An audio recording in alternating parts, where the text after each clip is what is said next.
Hi, I'm Ben Courier. I'm a drummer here at Roswell.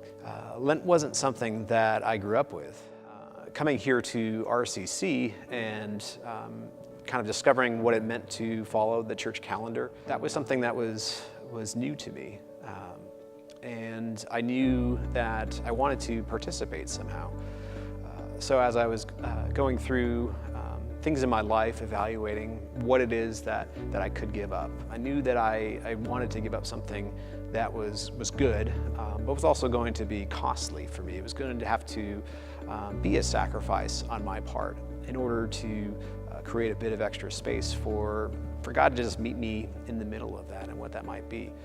As I started thinking through things in my life about what might kind of fit that bill, things that I might rely on, perhaps maybe a little bit too much, or may at times be a replacement for spending extra time with God.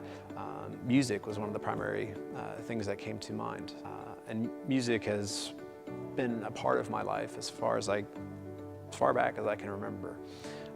It's with me when I'm feeling great and I'm feeling on top of the world and I want to celebrate with music.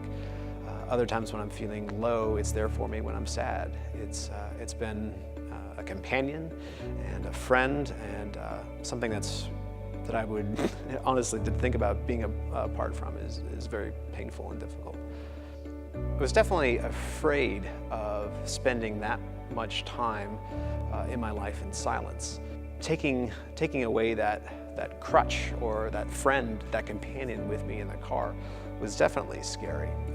I didn't know what it was going to be like to be left alone in my own thoughts for that amount of time on such a regular basis.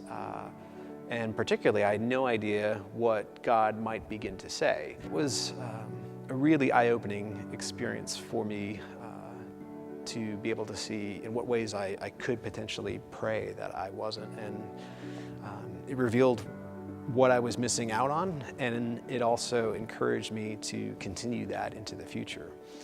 So even now, 9-10 years later, I'm trying to remember the first year that I ended up doing the music fast.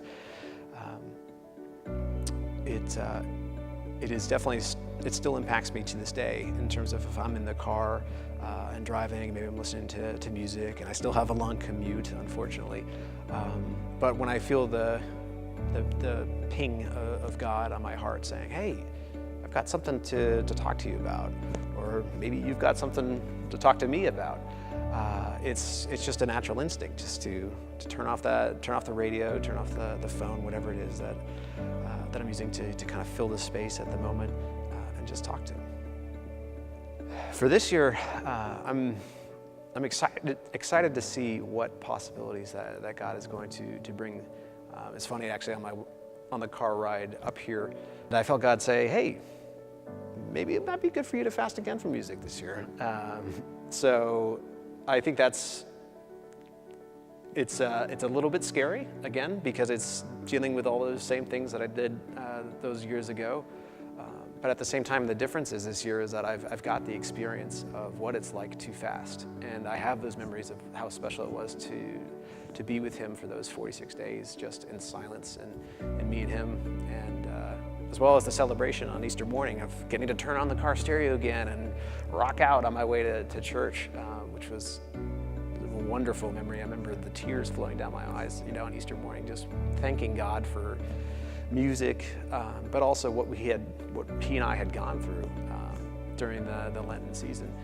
I would encourage anybody who may be on the fence about, should I fast from something? It doesn't have to be music, doesn't have to be any one thing in particular, but if there are ways where you can connect with God, create a little bit of extra space for him in giving up something that's good, I would encourage you to go ahead and do it, because I'm a first-hand witness of the power of God and what he can do when you take time and space for him.